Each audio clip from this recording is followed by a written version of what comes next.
এসব ছবি ছাড়াও ঘটনার তদন্তে নিয়োজিত সিআইডি খুঁজে পেয়েছে 9টি গোপন ক্লোজ সার্কিট ক্যামেরায় ধারণ করা বেশ কিছু ভিডিও ফুটেজ। অস্ত্রাগারের চারপাশে ছিল এই ক্যামেরাগুলো।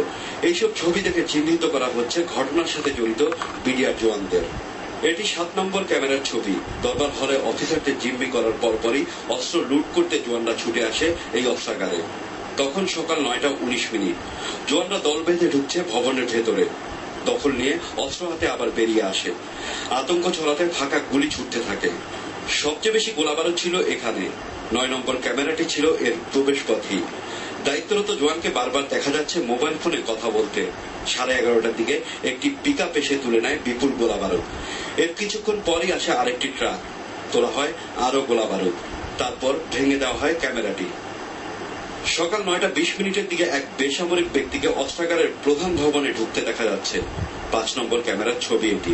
বেলা 11টা পর্যন্ত পাওয়া ছবিতে বিডিআর জওয়ানদের দফায় দফায় অস্ত্রাগারের ভেতরে ঢুকতে এবং বেরিয়ে যেতে দেখা গেছে। অনেকের মুখ ছিল কাপড়ে ঢাকা। গোলাবারুদের গুদামের আরেক পাশের ছবি পাওয়া গেছে 8 নম্বর ক্যামেরায়। দায়িত্বরত কর্মকর্তাকে ধরে গুদামের এই গেটে নিয়ে আসা হয়। এক পর্যায়ে অস্ত্র তাক করা হয় তার দিকে। তারপর তাকে নিয়ে ভেতরে যায় জওয়ানরা। এরকম আরো 5টি ক্যামেরার ছবি এখন তদন্ত দলের হাতে। এসব ছবি দেখে ইতোমধ্যে শনাক্ত করা গেছে ঘাতক দলের অনেক জওয়ানকে। বদরুদ্দোজা বাবু, এনটিভি নিউজ, ঢাকা।